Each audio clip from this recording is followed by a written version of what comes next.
So today we're going to jump back in and do our solo RPG. I know it's been a few weeks. I figure since we haven't done it here in a minute, I should probably go back and do a little bit of a recap for everybody involved, myself included. So let's go ahead and hop in a little bit. I'm going to go ahead and pull up the recap, that way you guys can see. Figure we just do the last two sessions. That would probably be easier. So since it's been a little bit, we can remember sort of where we were for both of our sakes. What's our first roll going to be? 11. Okay, not too bad. That's alright. Alright, so this is not the last session, but 34, so the session before. So we launched the boats from the South Shore of Split Valley Oasis Lake. We can look at the map, see where we were. We're down, I believe, here. Either here or here. One of these two hexes. On our way back to Split Valley Oasis. So that's where we were. We're launching our boats, took it off. We encountered that sea spawn, but didn't really jump up into any real sort of combat, but we did end up pushing ourselves to get to Split Valley Oasis at the end of that trip back from Drin's Keep. So we did that. We met with Reeve Relendar. We had to give him the sad news that Drin had been murdered. So we did that. We did really well on our checks. You can see there 2 nat 20s, a 19 and a 20 that we rolled. So we quite impressed the Reeve, the Split Valley Oasis, and he gave us some nice rewards. And then he wants us to take a look into the waylaid caravans, the gazers and goblins that we'd run across. Because now we're running into some things that are starting to meld together. We have these extra sort of monetary gold pieces, or platinum pieces, that have weird markings. So they're not minted with the current regime, and it's not something that we know who it is. So we're trying to figure out where these platinum pieces are coming from and why these sort of disparate elements, because we found them on gnolls, we found them on this sort of goblin caravan, I believe, and we found them on some orcs now. So we've got a number of different sort of creatures that seem to have this money, and we're not quite sure where it's coming from and who's paying with it. So that's what we're trying to figure out, or Reeve Relendar wants us to try to figure out. So we're delivering the Reeve summons to Drin's sibling about his brother's death, and as a reward of that, we're finally going to get that corrupted plate mail cleansed and fitted for Imbar. So that's going to be really nice for us. So we've got that set up as a reward for us. That goes into really going back and impressing him a lot, because it's going to that's a very expensive sort of reward for us. And the nice thing is that Krashtish is supposed to be able to speak Goblin, so he can kind of give us some insights on the Goblin map. And we also got the mystery key as a reward.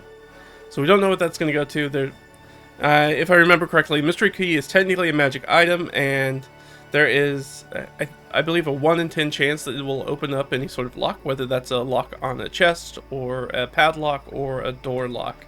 There's just a 1 in 10 chance that it will open the door, and it's a consumable item, and then it just goes away.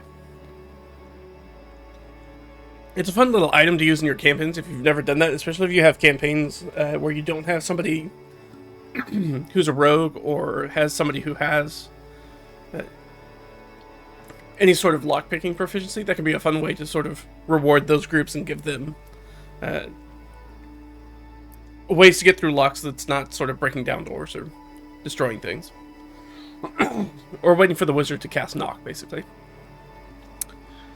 So we did that. We rested overnight. In the market, we went to go do some resupply shopping, and we got jeered from the crowd. We didn't really know what was going on. We realized that it was our association with Ott and the recent gnoll raids that had gone on, that we kind of got ran out of town on a rail. We tried to make a faction speech. We rolled not very well, and the mob kind of pushed us out of town. And we headed north, because that's our direction we were going anyway, so let's go back. So we're heading north. We hit Norcrew's camp. There were some last sort of people there, and we did a little bit of training with them, a little bit of resupply, but they did not have arrows, unfortunately, as you can see, which was a big frowny face, because we were tragically basically out of arrows, I think, for Imbar, and I think Ott just had a D4 of arrows left, so we were trying to resupply that, because that's going to be very, very essential for her capabilities in combat. Then we went up, we came across the isolated hut that had the Fey presence. We had a a very, very difficult fight with some mean locks within. That cost us a lot of resources, but we did get a little bit of money out of it. We got a little bit of treasure out of it. Nothing too fancy. This seems to be like stuff that was probably already in that home. So we did that, and we took a long rest within that spot, which is, I think here. This is where it is, right? No, that's the port. There it is. It was the isolated dugout. So we didn't quite make it north. And then we discovered the pour in,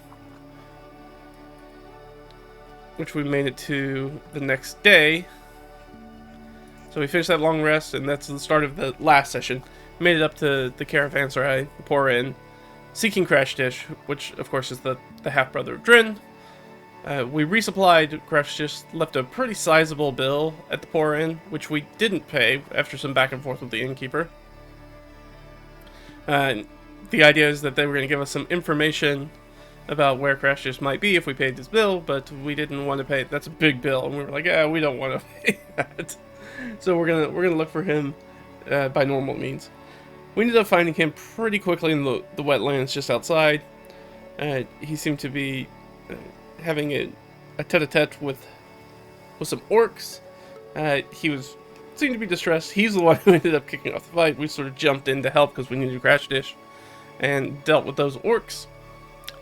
Found out that he was tricked into the wetlands to do a deal with the orcs.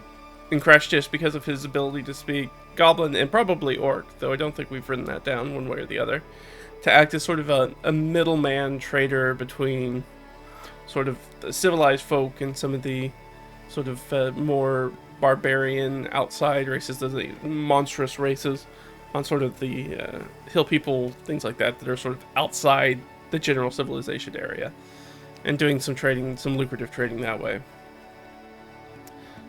We got some of that. He agreed to sort of follow and aid us because we're going to need somebody who speaks Goblin, probably with us. And then on basically the trade is that we will then escort him back to Split Valley Oasis. So he's not going to be much of a fighter, I don't think. Let me double check. I don't think I made a sidekick, and I didn't leave a note for myself to make a sidekick for him. I did not. So I did not make a note for myself, and I don't believe I did make a sidekick sheet for him, because I don't think he's going to be a combatant in any sort of way. He's really here to be more of a diplomatic entity of that nature. So he's around, but he's not going to be, he's definitely going to be hiding during combat. He's not going to be jumping into the fray. So we traveled up into the mountains. We need to pass through some mountains, which is one of the interesting things, sort of, we found out. So here's where we sort of caught up with Krashtish, and we're heading up into these mountains. Now, as we go up into the mountains, our mule is not as useful, right? It doesn't really give us that benefit for our exhaustion. That's sort of canceled out by the ruggedness of the mountains. So we took it, and I believe we got either here or here. I think here. And then we rested sort of overnight. But as we sort of crawled up in there, and this is sort of going into why we have so many question marks about sort of the goblin attacks, is that we know the goblin base, as far as we know, is kind of in this area up here. But remember, the caravan attacks are like way... Technically they're not on this map, but they're happening sort of over here in this area. Between Split Valley Oasis and the city of Carjuntan. So in between there, that's sort of where the goblin attack's happening. And that's pretty far afield. If you've got some mountains in the way, like, you kind of have to go out of your way to get there. That's a pretty wide spread for what to this point has been a pretty unorganized sort of rabble of goblins and orcs and gnolls all acting independently. But now we're finding similar coinage sort of between these groups. And as far as we know, it's not looted coinage because it's not of the sort of standard minting. So we're thinking maybe there's going to be some sort of larger backer behind it. We don't know who that is. And so that's sort of what we're investigating, trying to figure out. I mean, at the end of the day, Realm has basically asked us to take care of the goblin problem. So we are probably going to sort of assault this goblin encampment whenever we find it. Hopefully it's just a goblin encampment and not something else, or we're going to be in for probably not a very good time. It's not going to be a very fun adventure. And very dangerous. So we found that, we did that, found Krashtish. Waiting up. We made success on our morale camp rolls. So we did the morale camp rolls because we weren't getting this sort of automatic advantage from having our mule. So we did that. Ott did discover the Yeth Hound. And the hermit herbalist appears to be its master and was speaking to them through the sort of Yeth Hound. Invites them to his basically hut on the other side of the mountains. So they came back, they gathered everybody up, and that's basically where we're picking up. So we've set the pace already, and we are going to jump into going down the mountainside into the sort of swamp on the other side and finding this hermit herbalist. And that's where we're picking up. Of course, if you guys have any questions about that, make sure to drop in questions. I'll answer them as best as I can, whether that's about what's going on, the plot-wise, because we're quite a bit a ways into this campaign, and so things are a little bit more noodly to kind of keep track of if you haven't watched every single episode, and or if you have any questions about sort of the solo mechanics, of course, I'll try to answer those as well. I believe I've updated all this stuff. So we did this, we finished the long rest, we set the travel pace, we're going to follow the Yeth Hound, Master's Hermit info. Yeah, the Goblin Soldiers, the Knowles Camp, Platinum, Unknown Minting. Alright, so we're all good there. So let's hop in and let's look at it. Alright, so here's where we are. We're going to travel down into this swamp. So let's go ahead and make those rolls.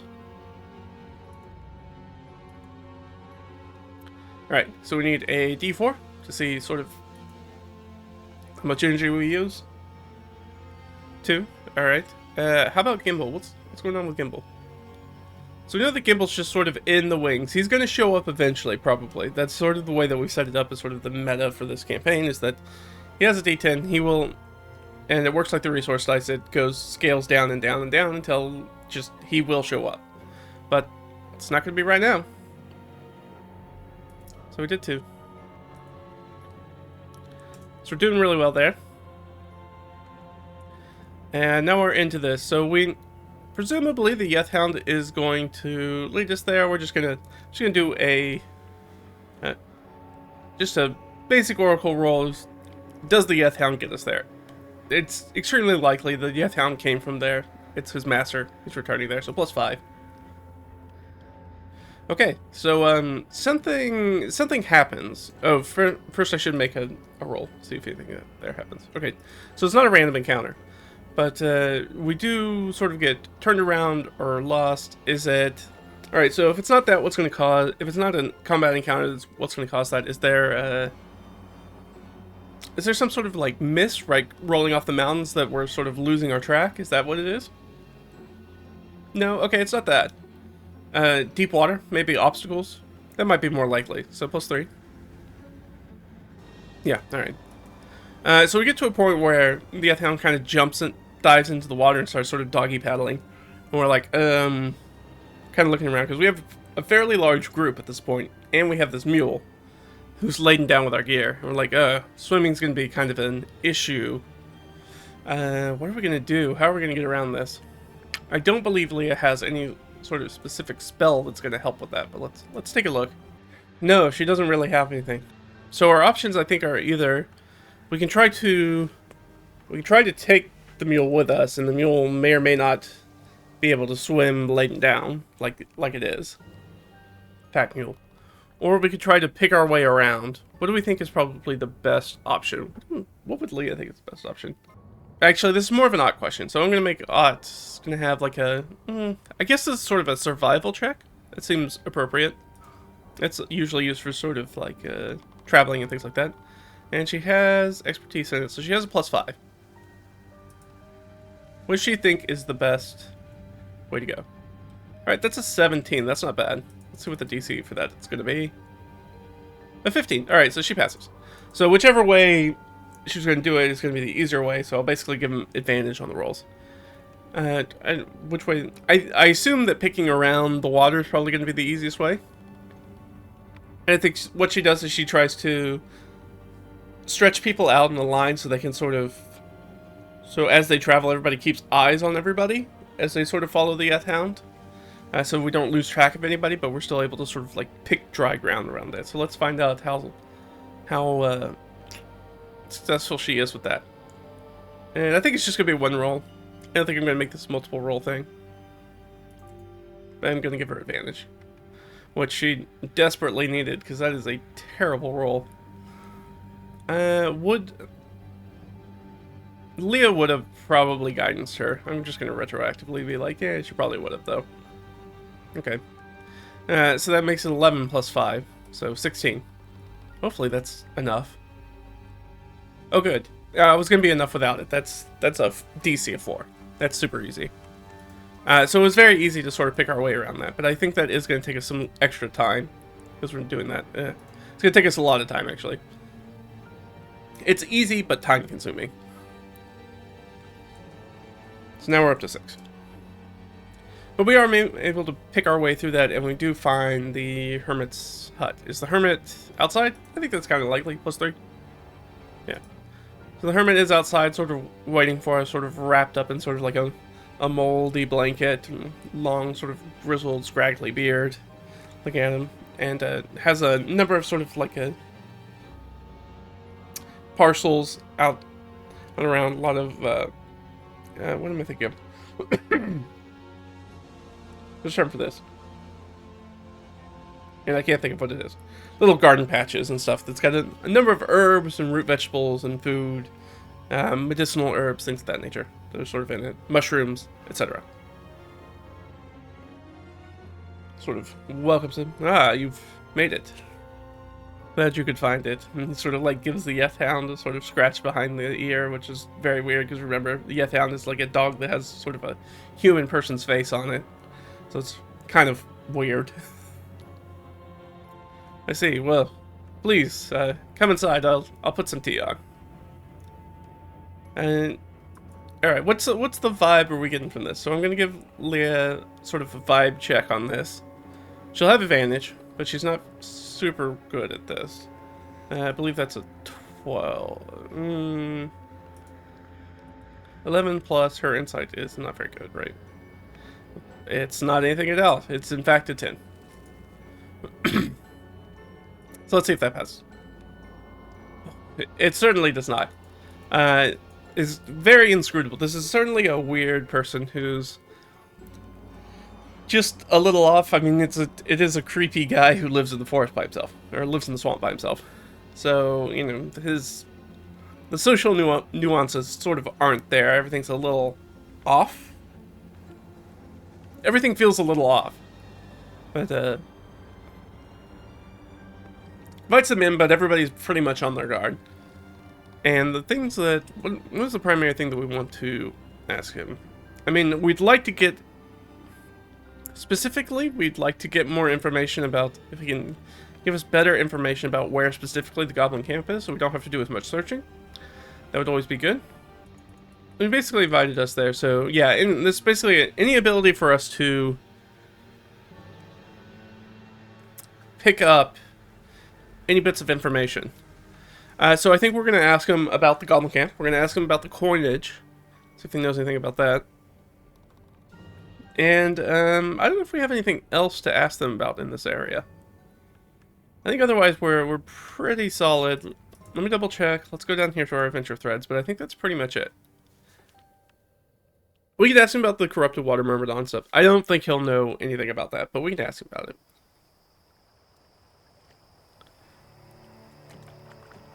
So yeah, we'll get that taken care of. Alright.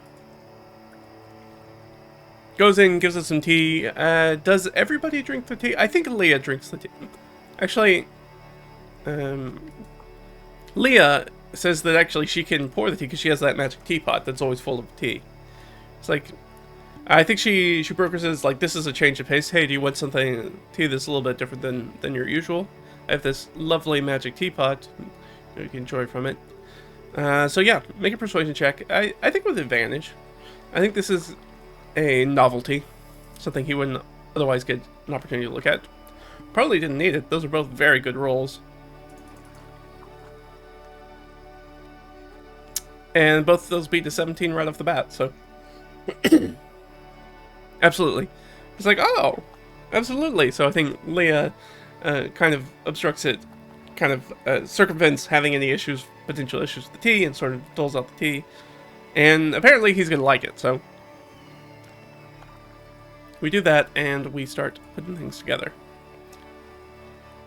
So, what brings you through the swamp? What's bringing you over the mountains? We don't see many people make the trek this way. You look like adventurers. What's the nature of your business in our area? Does that come off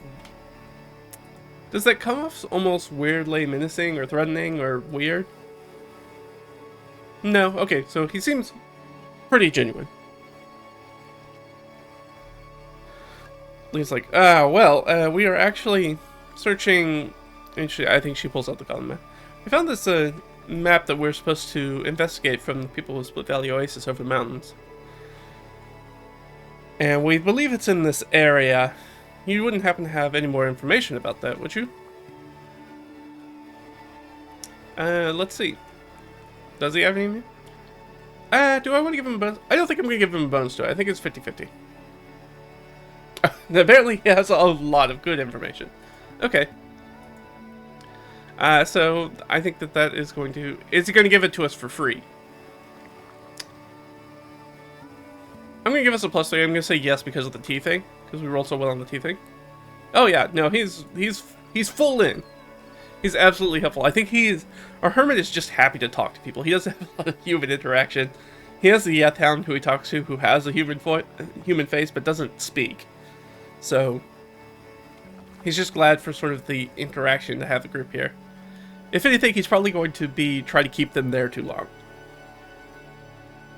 But at this point, I think they have everything. Everybody's starting to get more comfortable. Everybody's starting to think, okay, this guy isn't going to... This isn't a gingerbread house. He's not going to fatten us up and throw us in an oven and cook us or poison us or something like that. He's just a weird guy that lives on his own. And it's just sort of socially starved for social interaction. Understandable. So that's what we're going to go with. So, yeah, I think he is going to be able to tell us for certainty that it is not going to be... Well, let's do it this way. So, 1, 2, 3.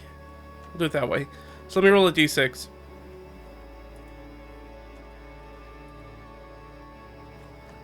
Oh, I rolled a 6. Okay. I was going to do that. So 1 through 3 is that outer ring. 4 and 5 is this middle ring. And then 6 was just going to be the center ring. So he tells us pretty much exactly where the goblin camp is. So now we know. It's literally right there. He's like, oh yeah, it's pretty much right there. You're not very far from it at all. Oh, thanks. We're looking at, let me finish out this hex, because we're about to go into this hex. Kind of close. Not perfect, but that's what it is. Alright, so that's what we're looking at. So we know that it's very close. It's extremely close. We just need to get through the rest of this mountainous region. Alright, well, that could have not gone any better. Alright, well... Maybe this hermit knows surprisingly a lot. It seems like they've got the Yeth Hound to maybe sort of go out there and do some scouting for him, and potentially has, who knows, might be a magic user, we have no idea. Maybe some sort of clairvoyance or something like that, some sort of scrying divination magic that allows them to see things or know things beyond what he can see, beyond sort of his own little hut. In this sort of lowland swamp area in the middle of this mountainous area. Well, that went really well. It seems to be a pretty learned person. Knows quite a bit about the goblin base. Should we ask why? What? How is it that you know exactly... We'll just ask. How is it that you know exactly where the goblin base is? Okay, that's at least a 16, if not better. Oh yeah, okay. So we definitely got that that DC. How does he know it? Let's see. What would be a good reason for that? Yeah, let's just roll this. Let's see if that tells us. 7. Let's roll another one. So that was sort of a hazard or obstacle ordinary. An extraordinary location. Prevent, create, release, or use. I think he's going to say that actually a number of creatures actually end up getting stuck in these mountains and turned around and are in desperate need. So I give aid to a surprising amount of creatures of all types that come through here. You know, we've had orcs and gnolls and humans and elves and just like you lots, dwarves.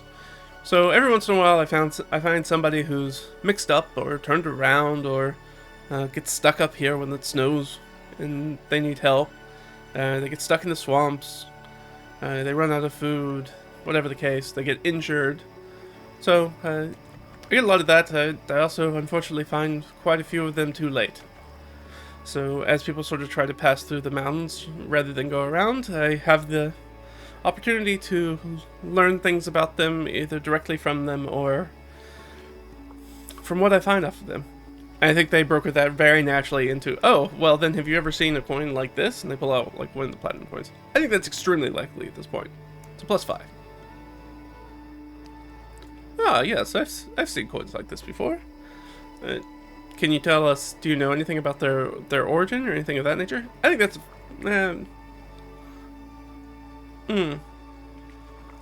I think their origin I'm not sure he knows a lot about. So let's say 50-50. Oh, no, he does. Okay, cool. Oh, yes. This is is it a foreign minting? Now we just gotta ask Oracle questions. Is it a foreign minting? Yes.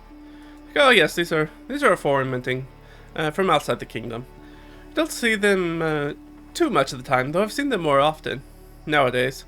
It seems that a number of the sort of people who I find they pay me, or I find on their person, coins with this minting. I guess let's roll a direction. Like, what direction is this coming from in relation to... Let's look at Arc.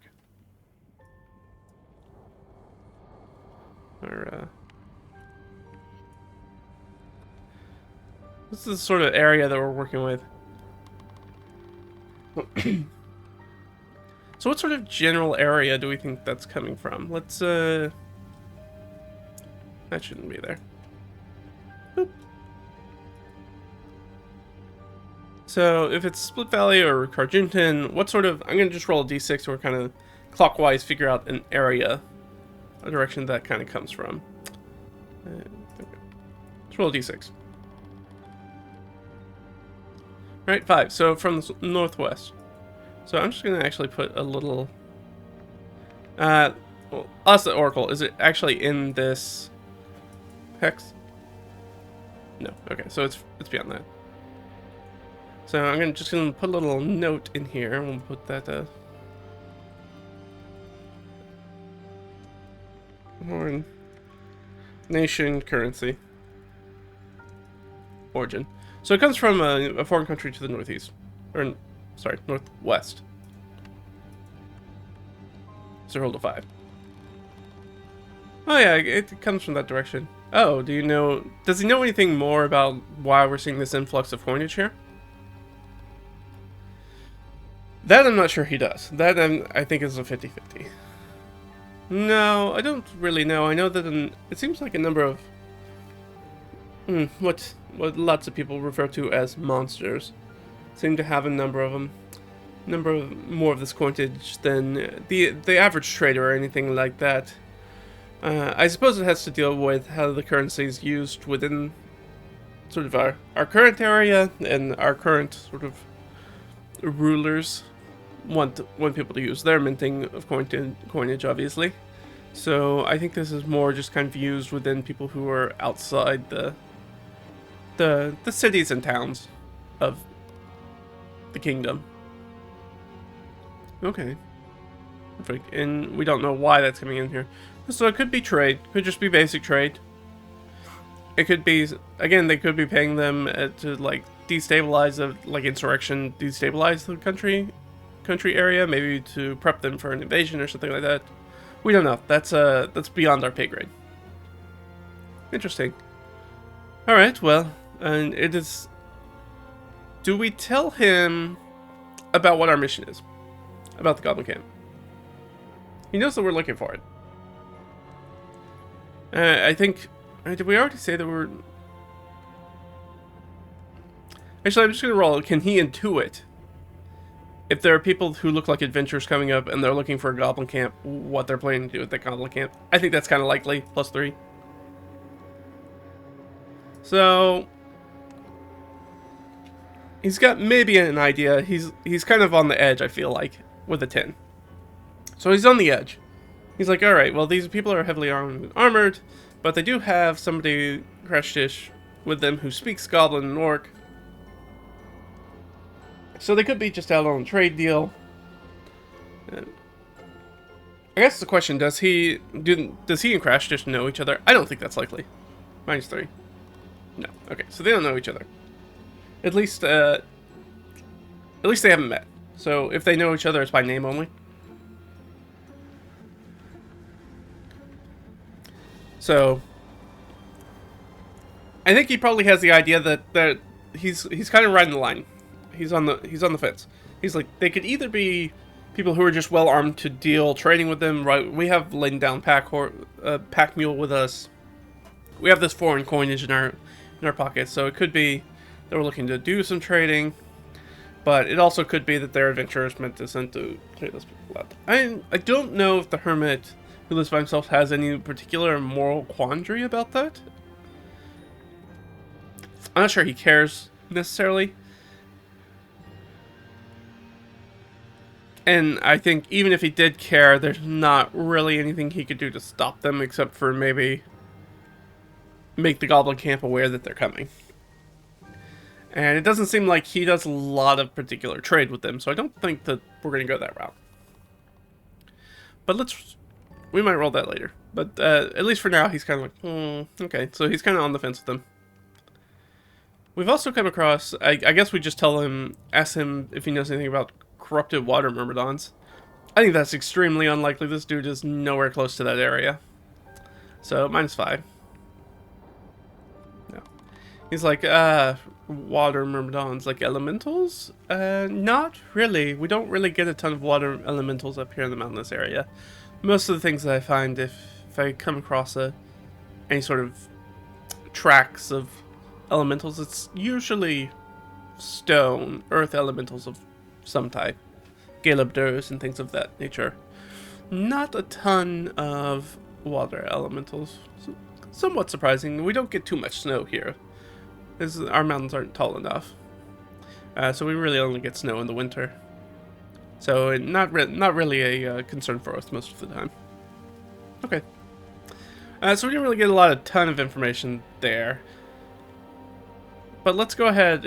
I haven't started the notes, so let's go ahead and start the notes. So we got the Goblin Orcs from Knoll Camps. We got the Platinum. He's minting. What we should ask him is if does he know if the goblins, the gnolls, and the orcs are collaborating? I think that's something that we could ask him, and I think he's gonna have some insight on that because he seems to have dealt with a few of them based off of what we said. So +3. If you had any interactions with them. Yes. Okay. Yeah. Alright. Are they working together or not? Probably. Yep. Yes. They do seem to be banding together. I guess we can ask, like, is that rare? I think we assume that's rare, but is that rare? Probably. It's like, it's...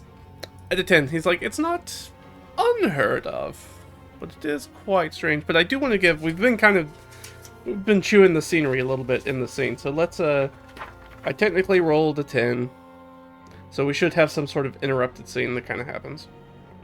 Let's roll for an interrupted scene, so while we're having this tea, having this drawn out, we're probably on cup, like, 3 of tea now. So we're sort of oozing away the day. So that's the subject, a 15. Some sort of news, report, or rumor. Interesting. To prevent, create, release, or use.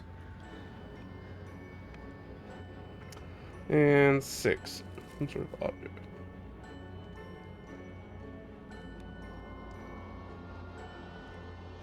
Alright, and that's a new faction. So what was it, 15? So, rumors, I mean, do we think that is... To prevent the creation, release, or use action. Oh, does he give us information that other people, that he knows of other people who are also trying to stop this sort of consolidation of power between these sort of disparate elements of goblins, orcs, and gnolls? I think that's likely, or we're gonna receive news of it. So I think that's a new faction, right? Because we don't have that faction in there. So let's add a new faction for us. But we do know that there's somebody trying to stop that. So who is that? Is that an existing... So somebody's going to pop in the door. Is that going to be an existing faction person? Yes. Okay. So it's one of our existing factions. Of which we have technically 7 right now, because we're talking about one of them. 2. Alright, he was 2. Somebody from Riverside Conservatory. Okay. Who could it be within this? So, it could be actually... It could, in fact, include Harold as well. Harold could have been one of the people who was working against it. So let's just roll a d4. 1. Arias. Okay, Arias is working against it.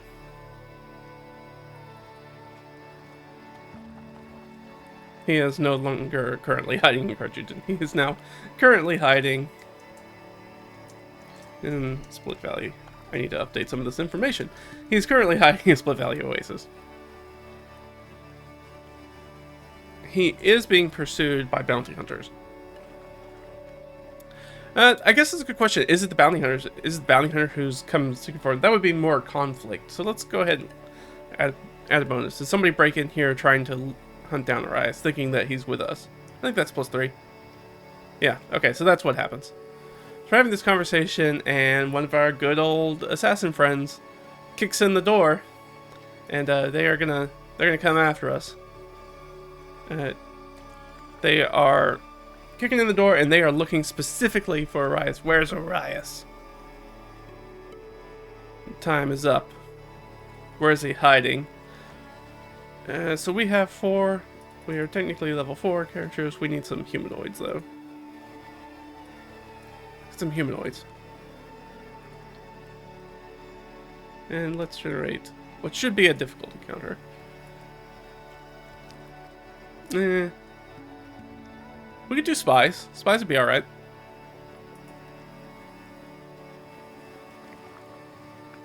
Let's see if there's another good level 1. Level 1's a good CR for us. These little Nilbogs. None of those quite fit. We do like a bandit captain and some spies, maybe? That sounds pretty good. Let's do that. Okay. A bandit captain and up to 3 spies. So let's find out how many spies there are. So 1, 2, 3, 4, 5, 6. Okay, just 1. Okay, so that's actually not a terribly difficult encounter for us.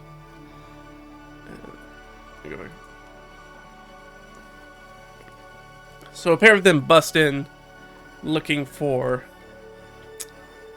our beloved Arias. They are way off case, but we know that we don't like these guys, and we know that they will happily kill us as well. So this is probably... They're probably going to be a combat. Come in here for... We'll say bandit. We'll use bandit captain as sort of our primary. They're going on a 13. Let's go to our combat tracker. So those are the people that bust in. So let's roll some initiative. With Leah. Oh, not good for Leah. How about Ott? Not good for Ott. Imbar. I think that'll actually get Imbar in front of them. Yes. Okay. So at least Imbar will get to go first.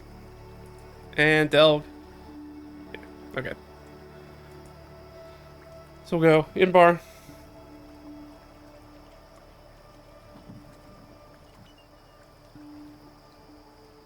Alright, sorry, this should be Leah. Leah, Delg, Ott. who, I don't know, maybe Odd had her back to the door. Doesn't seem like a very odd thing to do, but that's where we are. Alright, so that's what happens. These guys kick in the door. They're looking for Arias. Arias is not here. They have very bad information. Arias is nowhere close to us. Now, we have dealt with these people before. Imbar's a pretty hot-headed lady. Is Imbar just going to go straight into it? I'm going to say probably so. So +3. Oh no, she's very much not going into it. So I think she stands up. I think she's going to try to intimidate them. That seems like a very Imbar thing. Dude, I think she kicks up and she stands up and she says, "If I draw this blade, you'll die. Put down your weapons, the man you're looking for isn't here." She doesn't have any bonus intimidation, but she'll roll it. And she rolls pretty decently. Yeah, let's see what their DC is. That's an 11. So she steps up and like pulls like an inch of her sword from its scabbard. Or I guess technically she has a big old hammer, right? She lifts her hammer onto her up. And I think the Vandicap is like, whoa! They are sort of demoralized, and they're outnumbered. They kicked in this door. They're outnumbered, and the target they're looking for isn't here. I'm gonna make him. He's gonna make a morale check, and that's just gonna determine whether these guys turn tail and immediately run. I think that might be a failure. Oh no, he just keeps it together. That guy just keeps it together. It's like, oh, well, where is Arias? I know you're friends of his. You tell me where he is, and no blood needs to be spilled this day. And I think our other guy is just stands in the ready. He'll take a prepared action. If anybody moves, he's gonna sort of train his weapon, probably. On Imbar, because Imbar's the one who's sort of made an aggressive movement.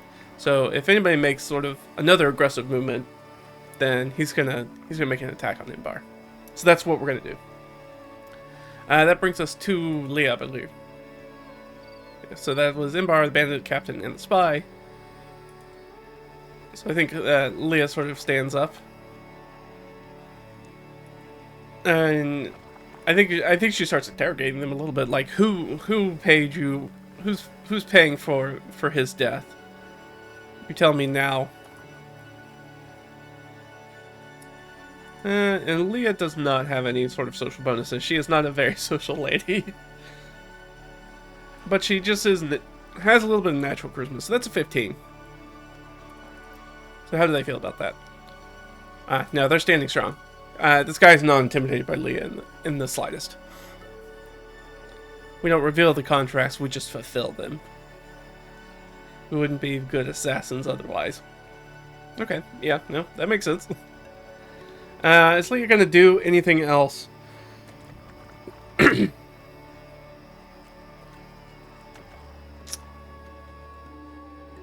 I think she gives him one last chance. Like, this is your last chance. And you get out of here. You know, we'll forget about this whole thing.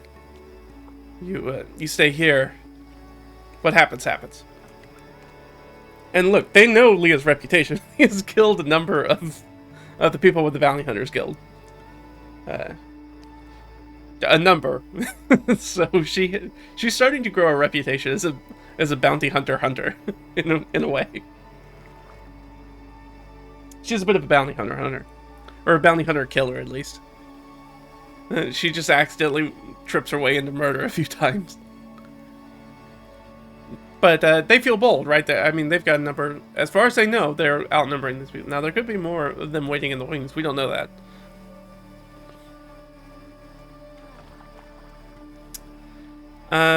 Alright, so that's Leah. I think Delg and Ott similarly hold actions in case something kind of breaks out. They'll use their reactions to sort of get into the fray. I think Imbar starts moving towards the door. She was successful, so she's going to start moving towards the door, like towards them. Which is going to be an aggressive action, but I am going to give her an intimidation check on primarily the guy that's sort of prepared to attack them. Oh no, it's not very good. That's not good at all. So yeah, that guy's gonna, and that's the spy. Yeah, who probably has the hand crossbow out, and it's gonna take a shot at Imbar, and that's gonna be where we start this initiative. That's gonna be the kickoff. Oh, absolutely flies wild. And probably takes that cunning action to dash back into the woods. Well, I'll give him a morale check. They are so outmoded in this fight. I think that fails his morale. Oh, no, it doesn't. He stays in the fight. Okay. So he's just going to kind of take some cover around the doorway and try to shoot around it. So he's giving some cover from range. Now, as he does that, of course, everybody else's sort of prepared actions kind of go off. So let's resolve those first. Leah didn't have one. Imbar didn't have one. Ott had one. Ott probably did not have her bow out, though. So I think she just kind of grabs her spear and hops over the table that they're sitting at and just kind of tries to stab the bandit captain. I think that's her sort of prepared action, because that's the person she could see. So let's make an attack for her. Oh, that's certainly going to hit. 28 plus 2. Alright, so he's going to take 4 points of damage. How much health does this guy have? Spy has 27. 65. Oh, wow.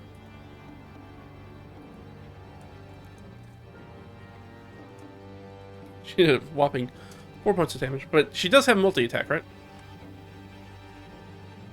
I believe so. Yeah, so she's gonna get a second attack. The spear.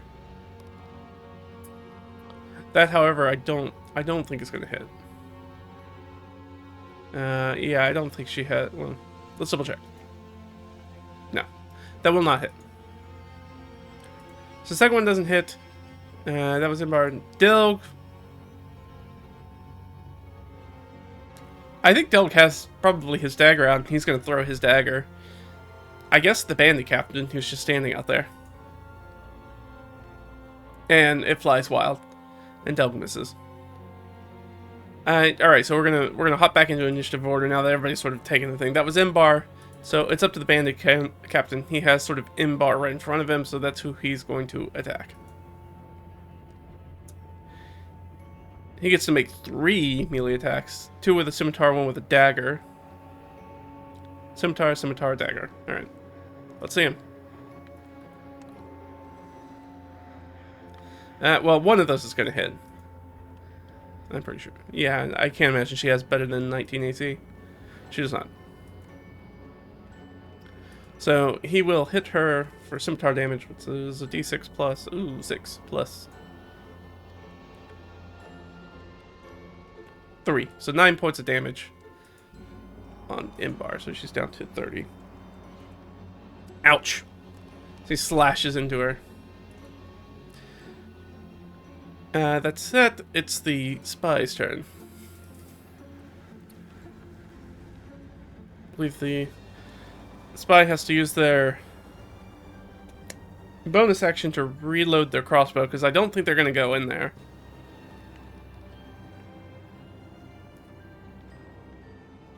And is definitely going to shoot at Imbar because they can get their sneak attack that way.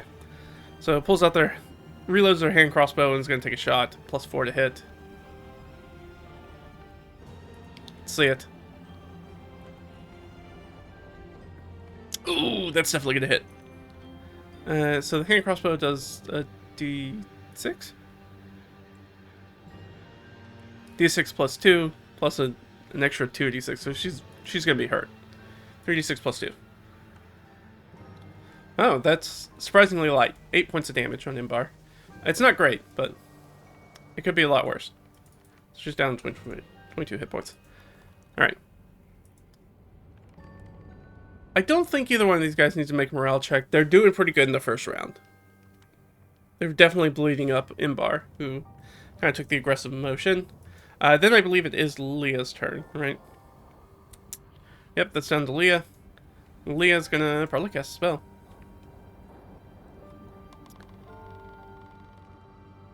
We've got that one guy hiding, so I think she's gonna blow some magic missiles on that guy. I think she's gonna use 3 of her magic missiles from the wand, which will do 3, 4, 5, 5d4 plus 5 points of damage. Just straight up, because he's got cover, and she doesn't want to mess with the cover and potentially miss. So she's just going to use the wand. For 15 points of damage. Ooh, that's a meaty hit. That's a meaty hit on that guy. Ouch. So, definitely takes out most of the spy's hit points right there. Leah is not super weak. I'm gonna give her a strength check. The DC is gonna be really low. Actually, I'll give her advantage because I don't know what the DC is gonna be, because she's gonna try to flip the table for some cover. All right, well, that's a whopping what, 8, 7. Probably, yeah, okay. There's too many people around it. She can't quite flip it. She tries to lift it with one arm while she's got her wand in her other hand, and she can't get it over. So that's Leah. I mean, they still have a little bit of cover from the table, but not a lot. And after Leah is Delg. Delg's gonna pull out his sling and try to do sling things, probably at the bandit captain. Alright, that's not too bad. I think that's a 17. Does the 17 hit the bandit captain? I think it does. Yeah, he has a AC 15. Alright, so Delg hits him with a sling bullet. Just off the shoulder. Still hurts. Doesn't do much damage, only does 1 point of damage, but it's not nothing. Now he's down to 60 hit points, so you say that things are going pretty well. Alright, well, that's Delg. Ott is up there. Ott has some gang up now with Inbar, so Ott's gonna get some advantage. Try to get in there and get some stabs in. That's definitely gonna hit. So the first one hits. And the second one's gonna hit. For sure, both of those are gonna hit. Nice. Alright, so that's 15 points of damage from Ott. She gets some good stabs in with her spear on our guy here. So he's down to 45 points. And that's Ott. It's back up to Inbar. Well, Inbar's got a friend up in melee with her now, and that does very good for Inbar. So Inbar's going to get advantage. She gets 2 attacks, and she gets the plus 2d6 with an adjacent ally, which she's going to have.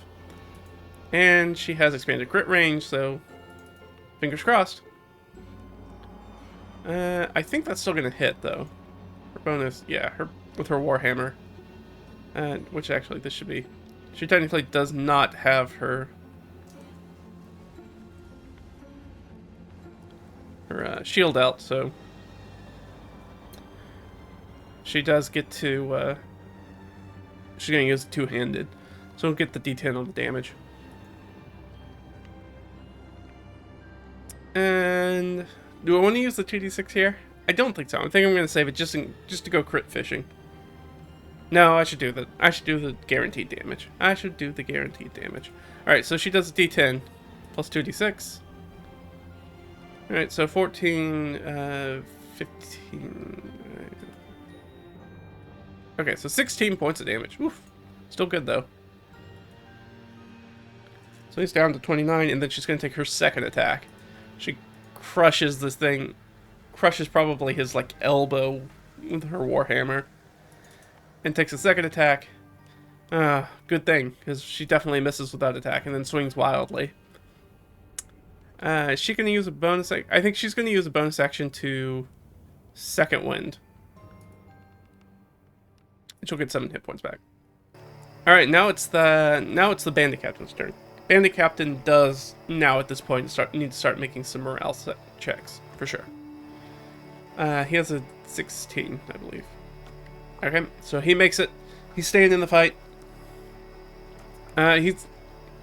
Does he go after Imbar or Odd? Imbar is more heavily armored and seems to be doing... But is also doing a lot of damage to him. High, I'll go for Imbar. Low, I'll go for Odd. High? Okay. I'm gonna go after Imbar.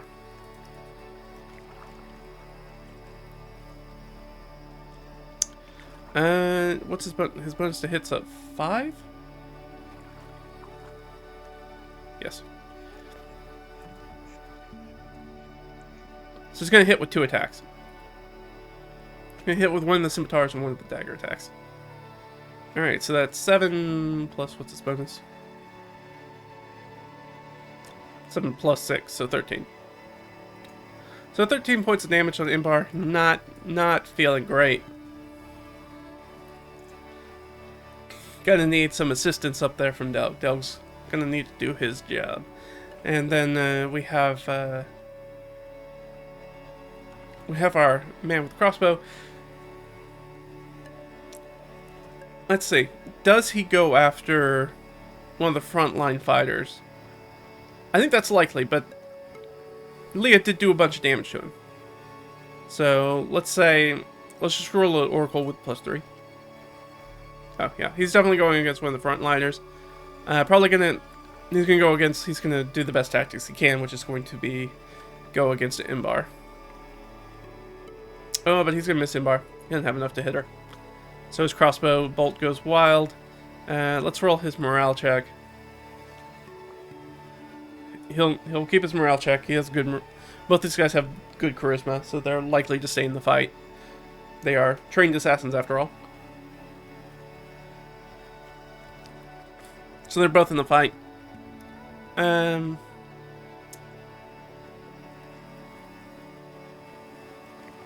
guess technically tries to hide. Got cover. I guess you could duck out.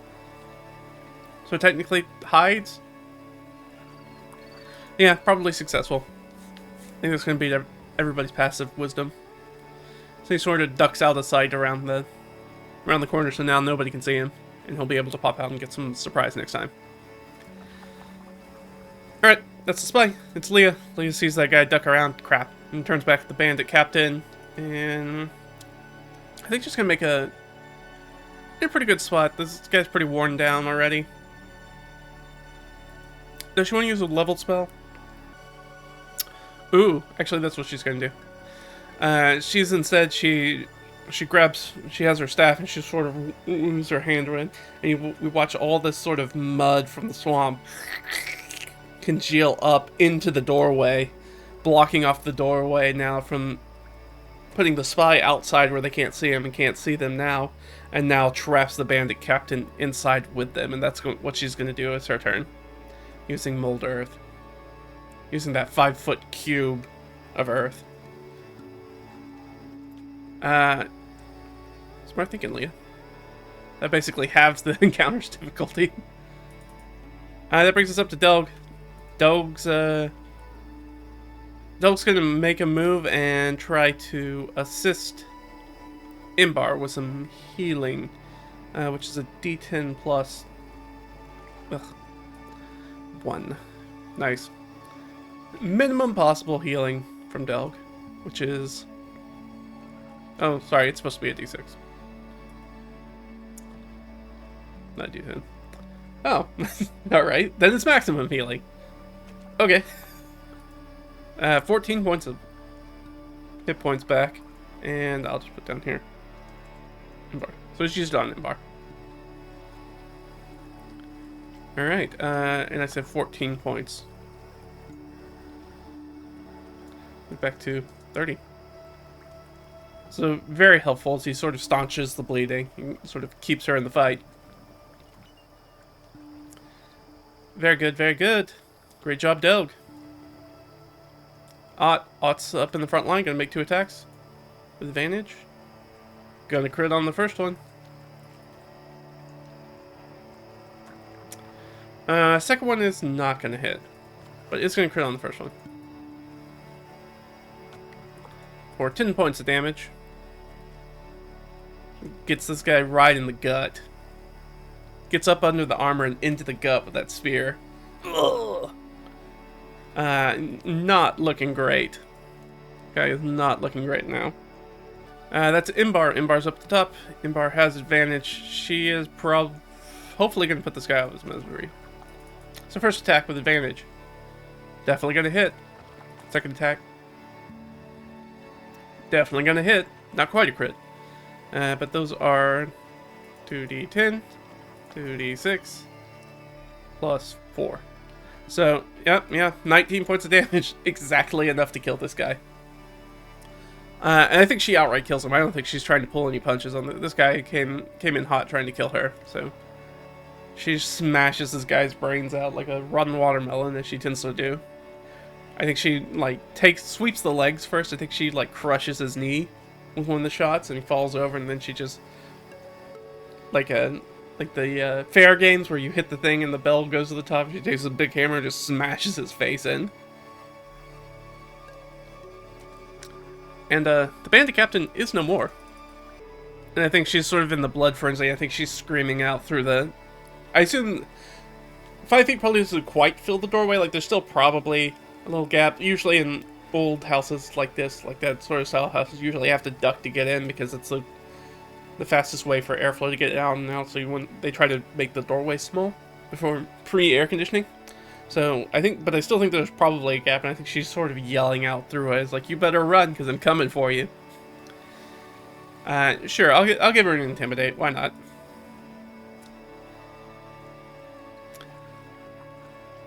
And I think probably heard his death screams, so I'll give her advantage with the natural 20. Yeah, that guy's gonna have disadvantage on his morale check for sure, which he's going to make right now. Disadvantage, which is technically advantage because we're trying to roll under, but that's definitely above his charisma. And you hear this guy sort of splashing into the swamp waters. He sort of clearly has, and probably drops his weapon and starts running off. How's our hermit doing? Oh, he seems pretty fine with it. He's like, well, that was interesting. Well, I'm glad everybody's relatively okay. And she kind of looks at like the smashed head of the assassin on his floor. Well, I guess we should get this cleaned up.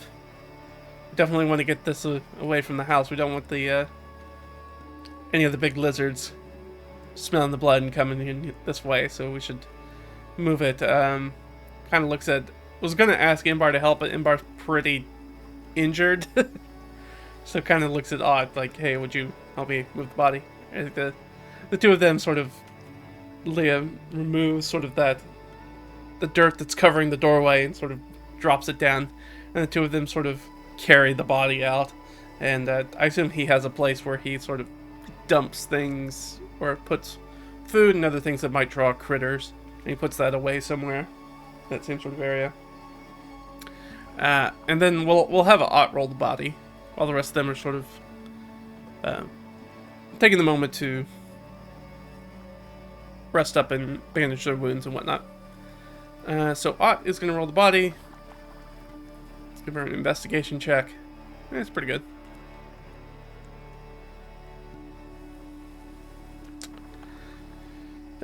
Technically she has a -1. She's really not... but she would have advantage because she has somebody with her. I don't think she'll roll any higher. Oh, she does. So an 18. Looking to beat the DC? Probably.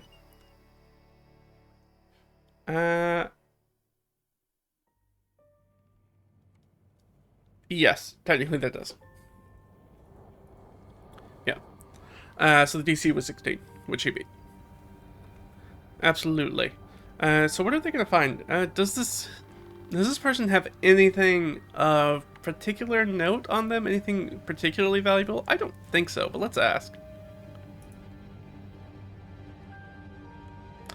No, they don't, because it was going to be -3. They don't. But they do have some random treasure on them, so let's roll some random treasure. We'll let them have 2. It's kind of a big meaty enemy. So pocket contents, and what else? More pocket contents. Alright, that'll work. Makes it easy. 5 and 2. Alright. Alright, so 3 silver pieces. Woo! And a little bit of fresh fruit on them, maybe some apples or something like that. So they take it back. I think she'll probably give the apples to the hermit. He probably doesn't get a ton of fresh fruit out here. Gives to him, and I think he's very appreciative of that. And she takes that. What was it? 3 silver coins. Woo! Sure, we'll add it. I don't know how much it is.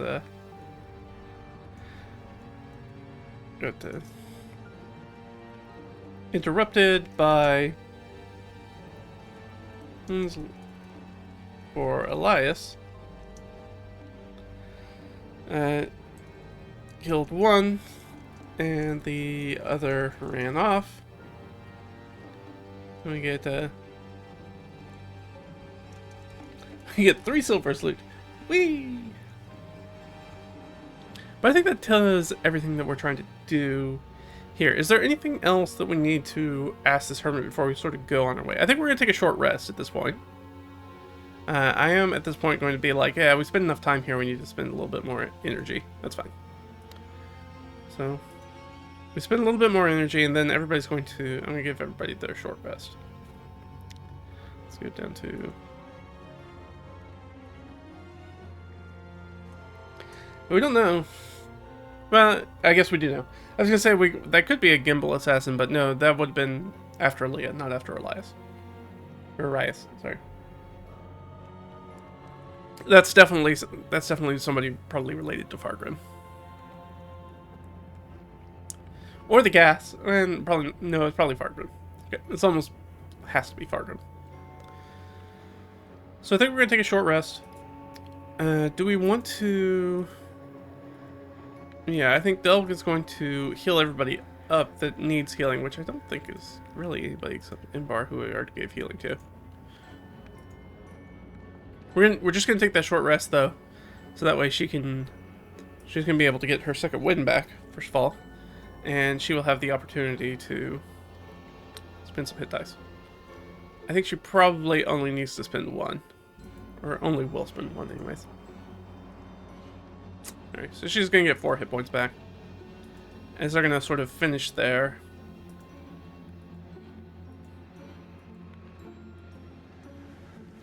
Just here. And she'll be up to 34 points. But more importantly, she's going to get that second win back. Which she's really going to need. We finished the short rest. We don't really have anything else to talk to the hermit about.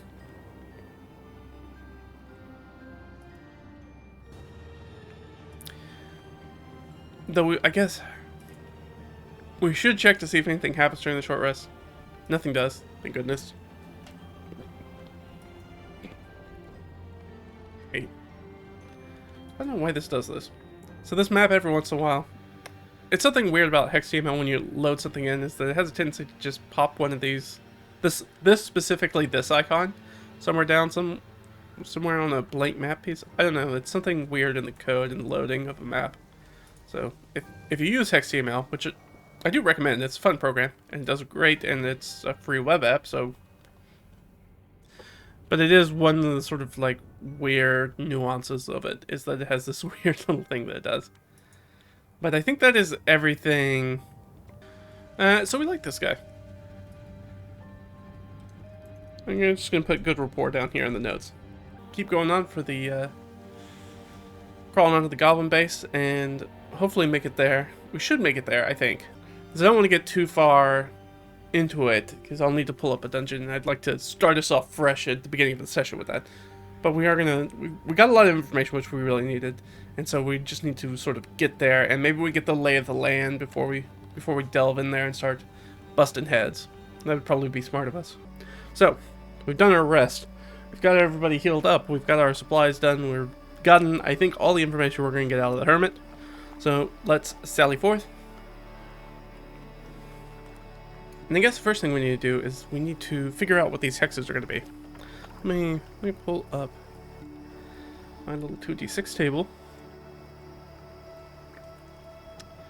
Hold on. I should pull that up before I turn the camera back on. That's all right though. That's how it goes sometimes. Here we go. There we go. All right. I know that you guys can't see this, but if you've watched the other hex mapping things, you've seen this little 2d6 table before. It's not super exciting. If anything, as I found out, is that it actually confuses people. So I will show it to you. It's a shorthand for me. It's not necessarily a public resource for other people. If you don't know what you're looking at, it can be kind of distracting. But I do just want to figure out. These ones are around us. So we've got mountains. That's our thing.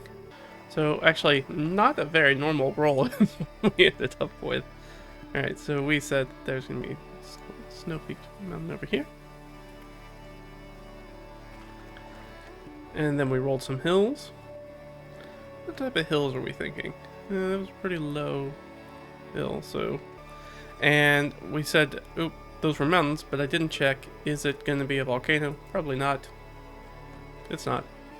So we're kind of in this bowl in the mountain, so there's sort of like a down cliff. There's a little basin, and there's a little valley that's this sort of drowned valley that's got this one hermit that's living in it. Along with who knows what else is living in that sort of mountainous swamp. Or mountainous wetland at this point. It might be like a more boggish, actually. Whatever it is. All we know is that we're moving out of it. We're moving into the lowest sort of elevation to get out of that. So we're going to move up here into the hills. And let's roll. Let's start doing our rolls. So that's going to take us 3 points. Any gimbal action? Nope.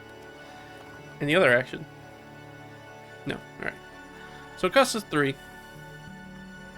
Let's go down to our travel tracker. Costs us 3. So that puts us up to 11. Now we rolled really good on our constitution threshold last time, so we're still doing fairly decently.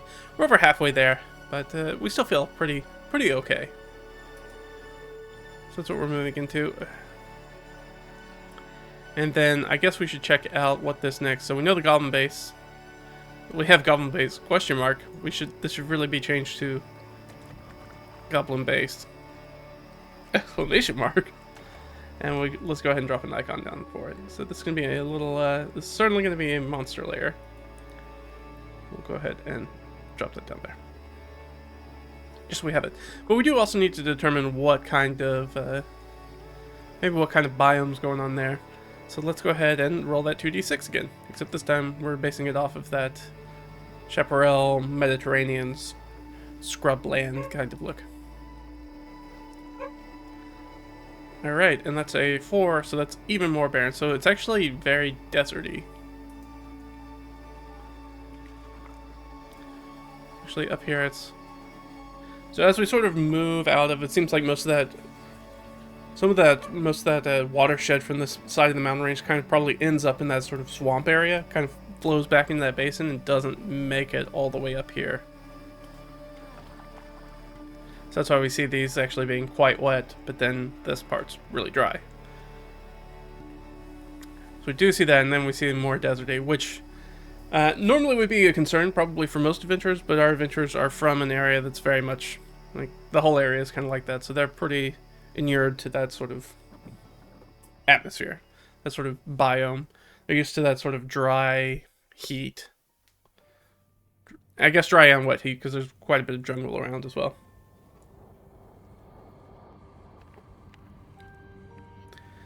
Alright, well, that's what we see. Can we effectively see the goblin camp from here? So I'm going to make a perception check. I'll let Leah do it because she's sort of their lead main character. But she will get advantage because she has a bunch of people with her. Natural 20, baby. You know she sees it. Alright, so let's look at what kind of... Ooh, hitting the mic. Hitting the mic again. Dum-dum. Alright, what kind of, what are we thinking as far as sort of the dungeon? So, dungeons kind of come in 3 archetypes. They're either sort of natural formations, or they're complexes, or they're sort of strongholds. Or vaults, technically, is what I call them. So it could be a complex, a vault, or a sort of natural structure. Which of these do we think it is? I'll just roll the d6. Alright, so it's a complex. Alright, so a complex means it's a place where people live. These are the sort of things that are sort of like towns, fortresses, strongholds, all sorts of things. They're usually artificially man-made. Natural side is things like caves and underground things of that nature. And then sort of that middle part, the vault, is usually man-made, but is for a very specific purpose. It's either to keep something safe within it from the outside, or to keep things on the outside safe from whatever's in. So it's a vault / a prison, kind of. So it's either it just depends on which way it's trying to keep things from moving. So either keep things from outside coming in, or things from inside moving out. But that doesn't really matter, because we ended up with we're going to end up with a complex of some sort. Let's see. So I've got my handy dandy little table of sort of archetypes for artificial stuff. So 2. Well, I guess I need to step back. That's not the correct way to do this. I need to roll this first. 5. Oh, okay. So it's something weird.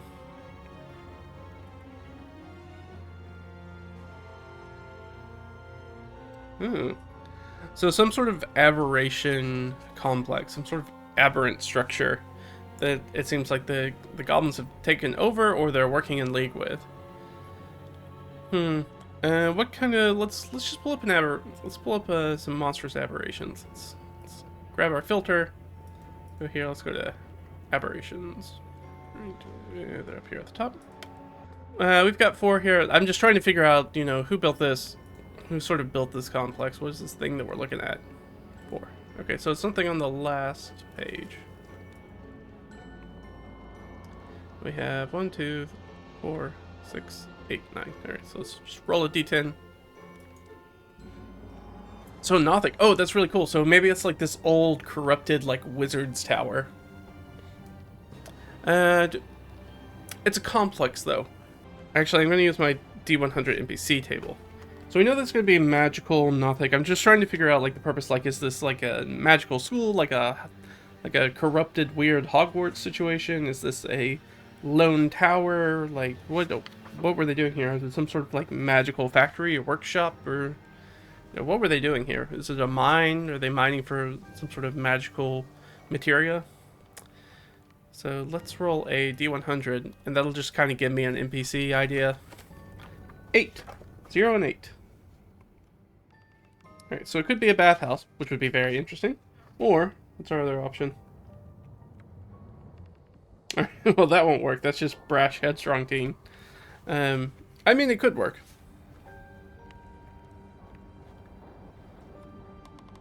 That would definitely give us a Y. We could probably use both of those. Let's go ahead and use both of those. So we don't really know the history about it too much. No, we talked with the hermit, so if the hermit could tell us any information about it, we would have gotten that information about the camp. Maybe it's like a young wizard's apprentice acolyte who, using profane magic, obviously twisted themselves into some sort of Nothic and made a mess out of this. Maybe it is a bathhouse. It could literally just be a bathhouse. That was sort of like maybe it was a traveler like inn and bathhouse. How do we like that? Do we like that? Okay, we don't quite like that. All right, so let's do a different idea then. So something that's bathhouse. So it's not like a sort of traveler respite. Is it that sort of? Is this some sort of teaching educational structure? Okay, it's not that either. So that makes me lean that it's probably personal in some ways. Like it's a personal wizard's keep or something of that nature. I'm going to say +3 then. No? Alright, it's not that either. Okay, well now I'm running out. Other things that we use in the bathhouse. Maybe it's got This bathhouse is, it's the only point of water. It's got like magical water. Maybe that's what, something's weird with the water here. Yeah, we'll use that. I'll use the +3. So this was not necessarily a bathhouse for people. It was more like there was some magic confluence in the water that happens here. This weird, probably magic wellspring in the middle of this desert area that otherwise doesn't have any water. But we know that, you know, if you consume it, if you mess with things, it's got some sort of weird magical properties to it that you have to contend with. I like that. Okay. So this was more of a washing station or something like that, or something that was done probably, maybe it's like an arcane research facility. That makes way more sense. Is that true? I think that's extremely likely. Yeah, okay. So it was sort of like an arcane research facility, and that twisted up this person. So I'm just gonna make some secret notes. We're gonna say, so here's our goblin base. So we can see that, so it was in sort of, so it's an arcane research facility focusing on a magic desert spring painted with aberrant energy. Or let's say, not legend, or not story, but legend. Legend about, let's say, apprentice.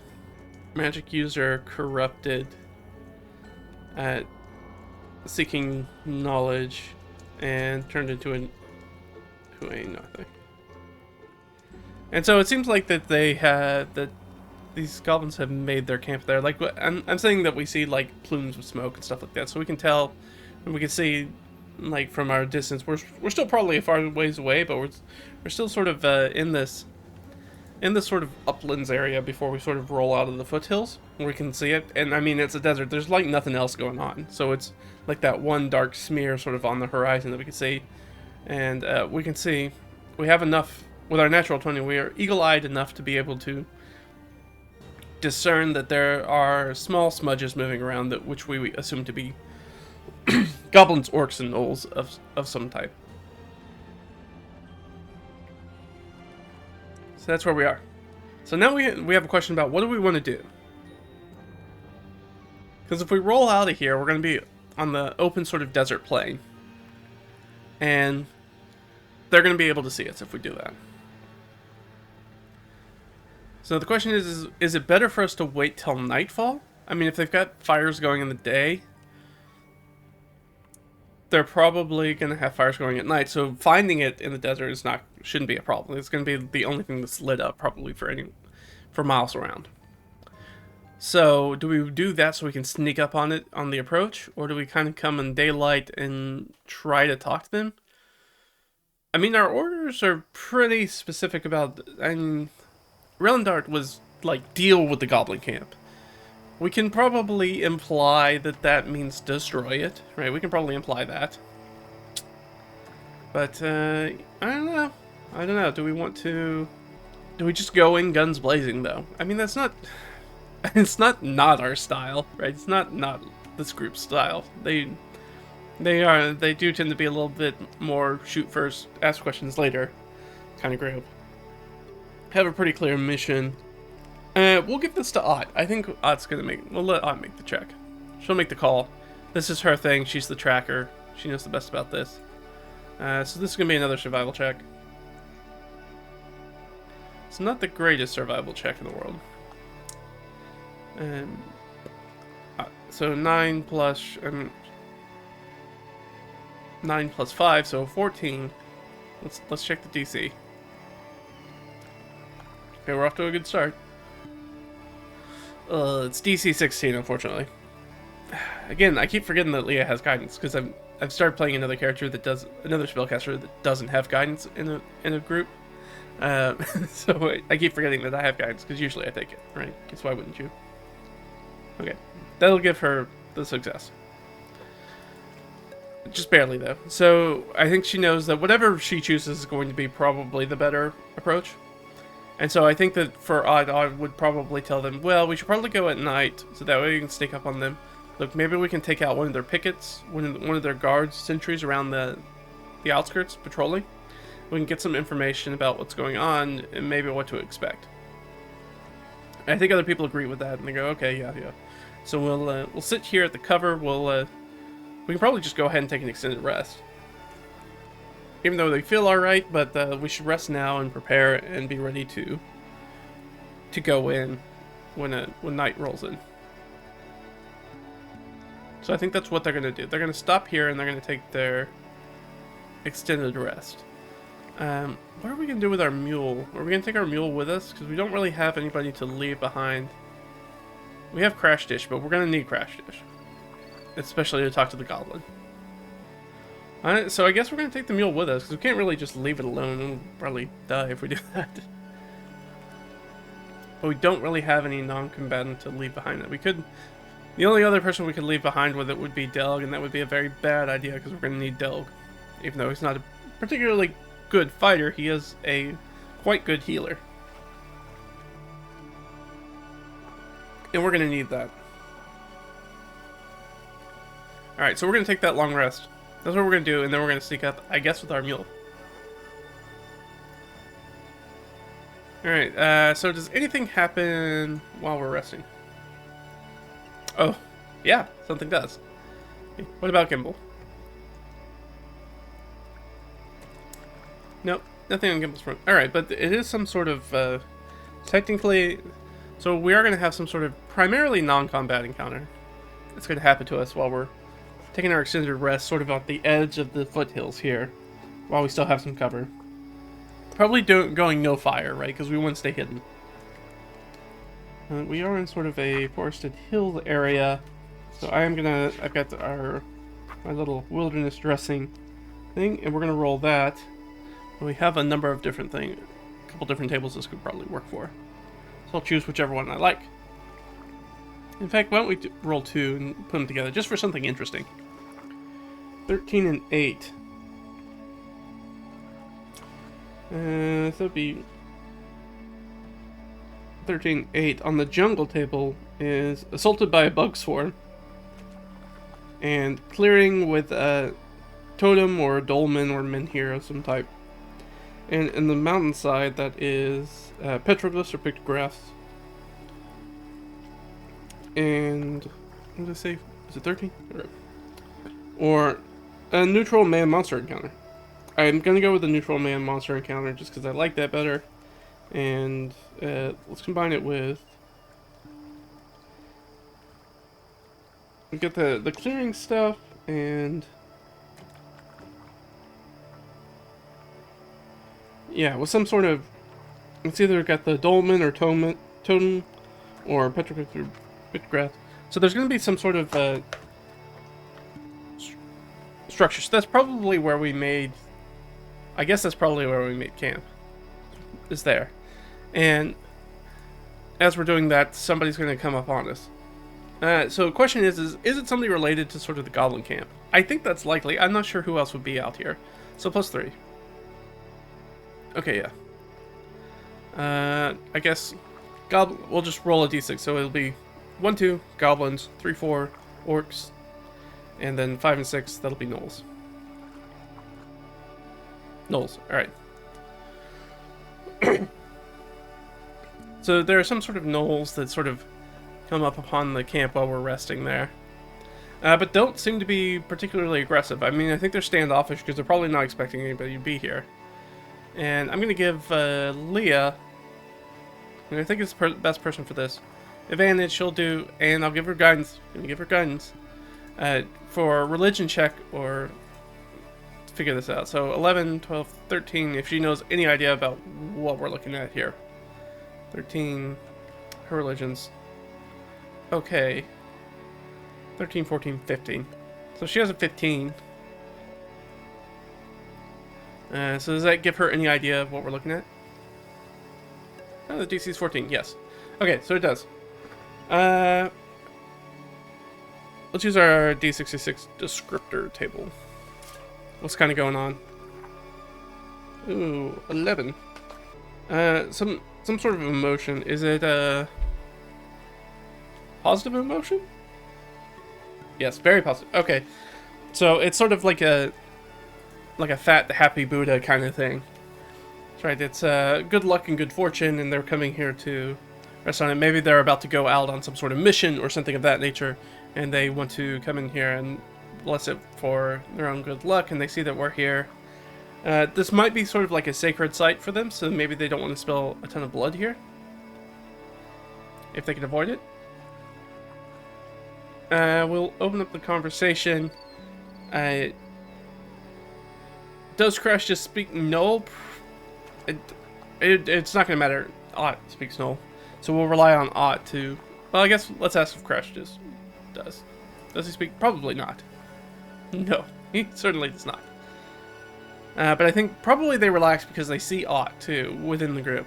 So they say. So Ott probably knew more about this. Sort of idol here. I'm assuming it's like a dolmen. I'm assuming it's like a standing stone that's got weird sort of carvings into it, and it's got this sort of I don't know, happy faces and joy, and these symbols that represent like good fortune and fulfillment and happiness, and like longevity and health and those sorts of things. I sort of approach, kind of give a little yip, and I think Ott's ears are like, when she hears the yip, kind of stands up, and I think everybody else stands up, and people are kind of like, are we drawing weapons? Are we okay? And she kind of like puts out her hands like, no, it's fine. And they start to yip back and forth and start to talk a little bit. And she's going to make some... I'm going to give her just a basic persuasion check. We're on sacred ground, so I think she's going to get... Do I want to give her advantage? I think I'm going to give her advantage. Or just kind of how well this goes. So that's 13. It's not great. But it is just sort of... So it seems to go alright. I'm not going to roll a DC for it because that's better than 10. So I think it goes okay. Like, everybody's kind of a little standoffish still. But it goes alright. Like, there's no ill will.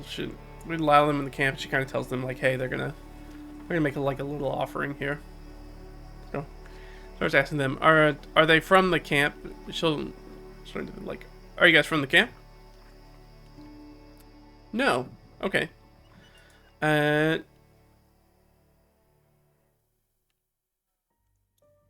I'm trying to figure out, do we give Ott an insight check? I guess so, but I don't think she gets advantage or help from anybody, so 13. Ott's got pretty decent wisdom, though. So that's a 14. Trying to discern, like, whether these people are lying or not. Oh, their DC's incredibly low, though. That's a DC of 6. So she feels very confident that they're speaking the truth to her. Like, oh no, we're not from the camp. Do you guys know anything about the camp? We're going down to visit them after we finish our rest. Just kind of prying them for confidence. Yeah, I mean, we've been there before and talked to people. What kind of information do we want to ask them? Because I think that we don't want to make it obvious, like, hey, we're going to go attack them. I think she kind of sets it like, hey, pulls out like one of the platinum pieces and like holds it up with the foreign markings on it. It's like, we know that they've been doing trade with the people to the northwest. Do you know if they have any of their people down there that we're looking to, you know, traders to make exotic trades? Do they know anything about that? No. So, clarifying question. Do they know? Or do they know? That's the question. Do they know that? Or are they just saying they're not sure? Do they know? No. Like, we don't know. We have no idea if those people are there or not. Okay. Great. Where are you guys headed off to? I think kind of makes pleasant small talk about that. Is like, we heard that some rumblings that they've been attacking caravans and things like that. No, are they gearing up for a bigger attack somewhere that you know of? Not that we know of, but you know, who knows? Like, again, we're not really from that camp. We're not really associated with them. We do some occasional trading with them, but we're not part of that organization. It's like, so I think the follow-up question is like, is there a specific Knoll tribe that Ott's trying to get out of them? Is there a specific tribe that's dealing with this? So probably yes. Yeah. Okay, so the answer is yes. Yeah, there's one specific tribe that's sort of dealing with that. And how are your relations are fine with this tribe otherwise? I think yeah, probably, because they already said they were training with them. They're like, yeah, it's become more strained lately. Let's put it that way. It's become more strained. Oh, I see. Become more strained. Do you guys have anything to trade? Question mark. Do you guys have any? No, we're not interested. We just did our trading. We're on our way back. Oh. Alright. Alright. You don't have to be pushy about it. No's fine. Or maybe they do something like they're like, we don't trade with their kind, and kind of motions to the other people who are not gnolls, like Odd. We don't trade with their kind. Alright. Understood. Well, we'll see you on your way then. Like, I think, then she kind of buffets them back, like, hey, well, don't hang around here then, because we're going to stay here. Kind of pushes them off. And that's it. Is there anything else that sort of happens? I don't think so. I don't think anything else happens. So we get that extended rest back, which really, for us, is only going to mean that Imbar's going to get her full hit points back. And she's going to get her hit die back. And we're going to get some charges back on the magic missile wand. After blasting that spy with it. Unfortunately only one. Alright. We do need to make... We made our rest. So we'll make this constitution progression. We're going to sleep overnight. We are going to get the bonus from having our pack animal again. So that's always good. So let's set a new threshold for us. For con. Big money, big money. That's not big money. Leah has a +2, right? Alright, so that's a big old 13. It's not great, but we don't have far to go. We've just got to cross this desert here to get to the goblin base. At that old arcane research facility that's all dilapidated. And that's where we're going to make an assault on that place. That's our plan. We're waiting for nightfall. It's night now. We do need to check I do need to say, we do need to check our feed. We've got feed and rations. How's our feed doing for our mule? Fine. How are our rations? Also fine. Didn't roll a 1. That's all we're looking for. So everything's good there. How are arrows and everything? I was hoping we could get some more arrows, but I think we're about full. I guess we're full up on arrows. And Delg, we don't need to roll up that. His healer kit's doing fine.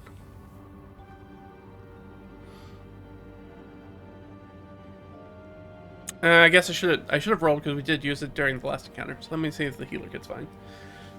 Okay, so his healer kit's good. We've got plenty of charges. We're as prepared as we can possibly be to basically assault this base. But we waited for the cover of night. We're going to go in there. We're going to try to grab a sentry, a picket, from around the base and try to drag them off and try to get more information. Try to get a little bit of information out of these wandering guys who came here to sort of give their good fortune worship here at this sort of sacred site. We didn't really get anything out of that, so I'm just going to go ahead and drop an icon in here because we found out that there was sort of a little religious site here. So let's because it is more of a standing stone than actual. I guess we'll use this. That's fine. Where people make sort of offerings for good fortune. It is here. Alright, it's nighttime. It's time to get closer to the base. So let's roll our d4 for our expenditure. 4. Could be better. Could be worse. Actually, technically it can't be worse. That's literally the highest I could have rolled. So we make our approach through the hot sands, but the air is cooling off. We drift closer to this one sort of dilapidated arcane research spring around this sort of magical aberrant spring that's sort of sitting out in the middle of this desert plain. It's the one dark sort of smear on the horizon as we're crawling across it, and there's a number of sort of small firelights peeking out from inside. So we're sort of creeping through the darkness towards it, and we're looking for sentries some sort of picket person on the outside that we could grab and hopefully get some information out of. And that's going to hopefully give us some idea about what to expect once we get in there. So let's do a stealth check first. It's dark. We don't have any lights on them. They have lights behind them, so that kind of screws up their dark vision a little bit. So let's give them advantage. And we'll let Leah take the lead because she is technically, well, we'd probably be following Ott. Ott's probably the sneakiest. That would be the person we have in front. And Ott's quite good at stealth, so she has expertise on it. So that's a +7. So, so I'm gonna give her. I'm not gonna give her. I'm gonna cancel out the advantage for the darkness because she's leading a group of people. But I am gonna give her the guidance. So +8. It's not great. That's a 14. Is that going to be the DC? That is exactly a DC 14. We just barely scraped by. I think we just miss. A goblin kind of perks up their ear at something, or one of the guards does that we're trying to approach. Kind of perks up their ear, and everybody kind of like goes flat. Everybody holds their breath in the hot air, hot sort of desert sand against their face. Trying to be as still as possible. Looking around. Doesn't hear anything. Goes back. I assume they're like patrolling. Walking around. How many are here? How many shapes are we looking at? Is it just one? I don't think that's likely. Unlikely. -3. No. Okay. So we'll do a D4 +1. Okay. So there are 4 of whatever they are. Alright, so let's go goblins, orcs, gnolls, because we know they're working together. Goblins. Alright, so 4 goblins. That's not bad. That could be a very easy fight for us. We could probably get that done without too much noise, hopefully. Goblins.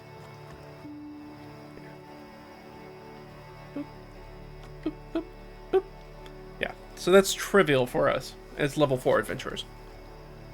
So we can get the sneak on them. I think everybody just sort of prepares some sort of attack.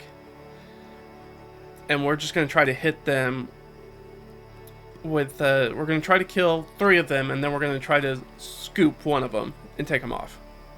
So that's what we're going to do. We're going to get it... So everybody's just going to go down the line. We're going to get... some attacks. I'm going to let the people who do the really good attacking go first. And that's going to be Ott, first off. With her longbow. I'm going to give them advantage. They're definitely hiding. They're definitely getting sneak attack on this. Or their ability sneak. Alright, Ott. She fires wildly into the night. People hear the twang and look around like, what was that? You're in, Ott. Second shot. Jeez, Ott. But it does hit. For 6 points of damage. How much do just straight up goblin have? They don't have many hit points. So basic goblin. Ooh, technically has 7 hit points. So that one still has a hit point left in him. I'll let Delg take a sling at him, I guess. Gonna hit. Gonna deal at least 1 damage. Alright, so one of them's dead. That leaves 3 more. Unhampered. And we are down to Imbar. Imbar's gonna take 2 shots with her longbow. Against the first one. Alright, 18's gonna hit. So, 1d8 plus... Alright, that's enough. So she drops the second one. And then she gets a second shot. She's going to hit again. But I don't think that's going to be enough damage to kill him. No. Alright, so that one's got 2 hit points left. 2 hit points left. It's up to Leah. This would be a good time. I wish she had sleep. She doesn't have sleep, though. I think she's going to use her wand of magic missile because she doesn't want to miss at this point. Because we can't have an alarm raised. That's going to go very badly for us if that happens. So she's got to use at least one magic missile to kill that first goblin. So that one's dead for sure. And then I think she's going to use 2 more to try to knock out, trying to knock it out, not trying to straight up kill it. So one of them definitely hits. This one's going to come up to the rolls. So they've got 7 hit points. I've got 2d4 plus 2. That's 8 hit points of damage. So that's enough to knock that one out. Alright. So, we get them. Kill 3. Ott. Very little help, Ott. You're supposed to be the great archer. I really need you to be the great archer here. But wasn't able to do that. Didn't really come through for us on that. But we are able to kill 3 of them and then knock out the last one. So I think at this point we're gonna collect the bodies and sort of drag them off. Because we don't want to leave any evidence, so we're gonna drag them back to camp, I think. Try to get some information. Because time's on our side. We don't really have anything. We don't know how organized these guys are. We don't know if 4 goblins not checking in doesn't seem, from what we know about goblins, to be super out of the ordinary. So I don't think it's going to raise a lot of question marks. People aren't going to raise eyebrows at that and go to investigate, as long as we sort of clean it up. So I think that's what we'll do. We'll let Ott, this is sort of an Ott thing. I think this is more of a survival rather than a stealth thing. Sort of, so they're going to remove the bodies, and then she's going to, like, basically, like, flip over the sand to, like, hide any blood and smooth everything out. So we'll give her a survival check. She's going to get the guidance. She's going to get advantage. She's got, everything's going to be in our favor with this. Oh, yeah. Yeah, we're talking, like, that's like a 27 or something like that. I mean, I'll roll the DCs, but there's no way we're missing that. Yeah, that's a DC 14. We annihilated that DC. So everything seems good. We came in here, we did our clandestine operation. It went surprisingly smoothly. We killed 3 goblins, dragged them away, and the 4th one is unconscious, and we're gonna drag them back to camp. And we're gonna have us a little talkie session with them. So I'm gonna give us we are spending more time and energy, so we're gonna drag our people back. Luckily, minimum. Alright, so we're dragging them back to camp. So we went there, grabbed him, we're coming all the way back here because we want that cover. We're going to wake that goblin up and start asking it questions. Krashtish, this is your job. Krashtish kind of comes forward and starts, they start going back and forth with the goblin, talking about things. Krashtish, you can give Krashtish sort of, we don't really know his stats, because they didn't stat him up. But we do know that he's sort of a professional trader. And so he's going to have some sort of charisma, so I'm going to give him, just roll an extra d6 with it. And I'm going to give him the advantage. I don't think Leah's going to guidance him. I'll just roll. Is Leah going to guidance him? Yeah, alright. So she's going to get the d4 and the d6 and 2 d20s. So everything's sort of in our possibility. So 17. They're going to be the DC. Oh, yeah. That's a DC of 2. 9 times what we needed.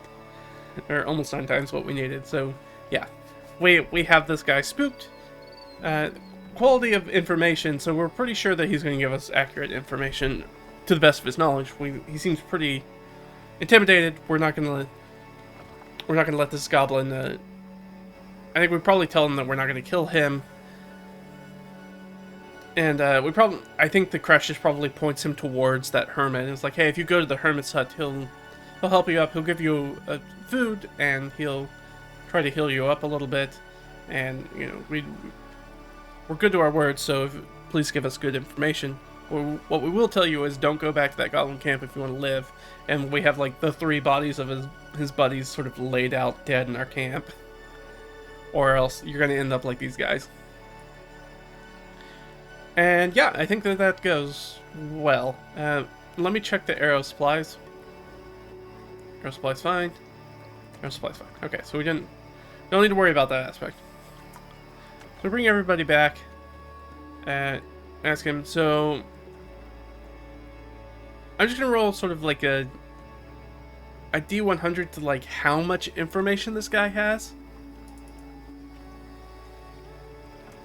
64, so he gives us probably better than half. So he gives us a pretty good idea of sort of like the layout of things. So we're gonna have a pretty good rough estimate of the layout, and a pretty decent estimate about how many creatures are gonna be in there, and sort of the layout and where we need to go to get to anything. We do ask him the question, you know, are these foreign people in there? In the camp? No. Okay, so they're not there. Are they expected soon? Like, we don't want to get surprised. Are they coming back? Are there any sort of like raiding parties or anything else that are expected back? Yes. Is it the foreigners? Yes. Okay. So we do know that there is a foreign group that's coming up soon. Let's go down to our session. Sorry. All right. I got away from doing our notes. Let's do our notes. All right. So we got interrupted by assassins looking for Arias with an R, not Elias. We head out to the foothills. Saw the goblin camp. Took an extended rest. Or a long rest. And we met with Null group coming to give offerings at shrine that we're camping at. Then didn't give us a ton of information though, so don't really need to make too much noise about that. We night and took out sentries, holding away one alive for info. Gave us a good idea. Gave us a good idea of what's going on. Of let's say the camp layout, and gave us a good idea of the camp layout and numbers of enemies. Let's say that. Also, that foreign faction is expected to arrive soon. So now it kind of puts us in that time crunch. So now we need to go back and do everything that we need to do. We need to clear out that goblin camp as much as possible, because we don't want to be in the middle of that dungeon when this foreign faction shows up. That's going to be a big trouble for us.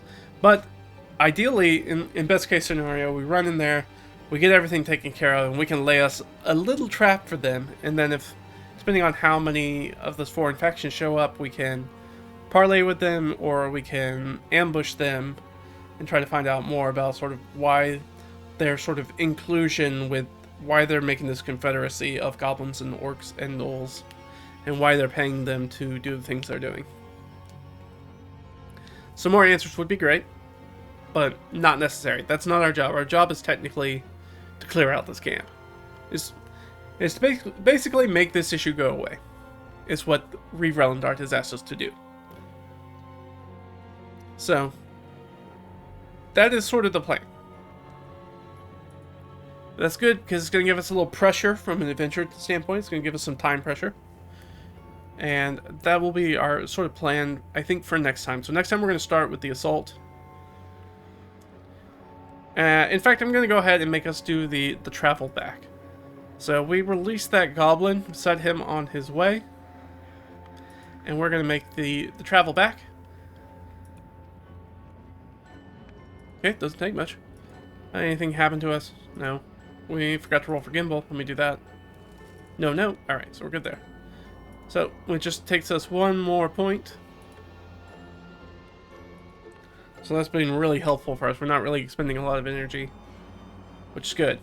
So we're going to get back there. So we're going to make our approach, because again, it's still nighttime. So we basically went as soon as it really actually got dark.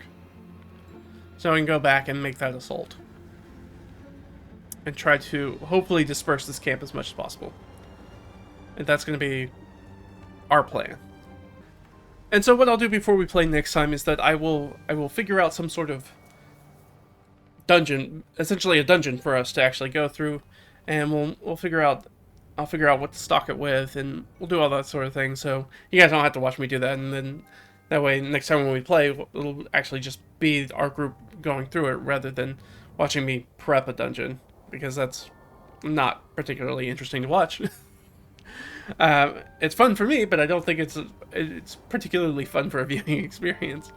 So I'll figure that stuff out and still try to keep it as loosey-goosey as possible with the solo stuff. I don't want to over-prep those things because I want to be surprised when we go through it and the things that we run into as well. That's part of the joy, right? So I don't want it to go straightforward, and we're gonna figure that out. So that's gonna be sort of our plan for next time. So next week we're doing the on-off. So next week I'll do something that's more probably dungeon mastery crafty, and then the week after we'll plan to get back and we'll catch up with Leah. I know we had a few weeks off, but we're going to get back into the rhythm of every other week, kind of going with the solo RPG stuff, and every other week doing the more DM stuff. But I think that's going to be it. Thanks for coming along with me, you guys. This is always a lot of fun. I always never know when I'm starting off a session what's going to happen. I didn't know what was going to happen when we got to the Hermit Hut. I didn't know if it was going to be some sort of hag we were going to have to fight or anything like that. I had no idea what was going to happen once we started following that Yeth Hound, but we got great information. The session pretty much went as smoothly as we could have possibly hoped. Really didn't come across anything that was too dangerous this time, but I suspect that's going to change next time as we assault this sort of goblin combined forces confederacy camp. We're gonna figure out what that's all about. Hopefully we'll get some answers. Hopefully we'll get through all of that before this foreign faction shows up and starts making trouble for us. Let's see, if you haven't watched the sort of advanced DM encounters videos, which were the last two videos I sort of put out, be sure to check those out. You might want to pop some popcorn. They're kind of long, but they are fun if you're interested in sort of improving your encounter building for any sort of action-based RPG, and leaning pretty heavily on D&D 5th edition, but all the tips in there are very useful if you want to play Pathfinder, DC 20, anything that's kind of focuses on very, when I say action-based, very sort of combat-heavy things, as opposed to something that's like Call of Cthulhu or something that's more skill-based or investigation kind of going on, where combat's not really at the forefront all the time. So check those out. A lot of fun. I've gotten some pretty good feedback on it that people are interested in those topics, and so maybe that's what we're going to do next week. I'm not really sure yet. I still got to figure that out. Other things, got the blog, redragonfiend.com. You can find some of the free pay-what-you-want downloads on DriveThruRPG, and Twitter whenever I get around to it. Same name for everything, so go check that stuff out. And I think I'll see you guys next time. I think that's everything. I don't think I have anything else to say. Thanks for hanging out, and I'll see you guys next time. Alright? Bye.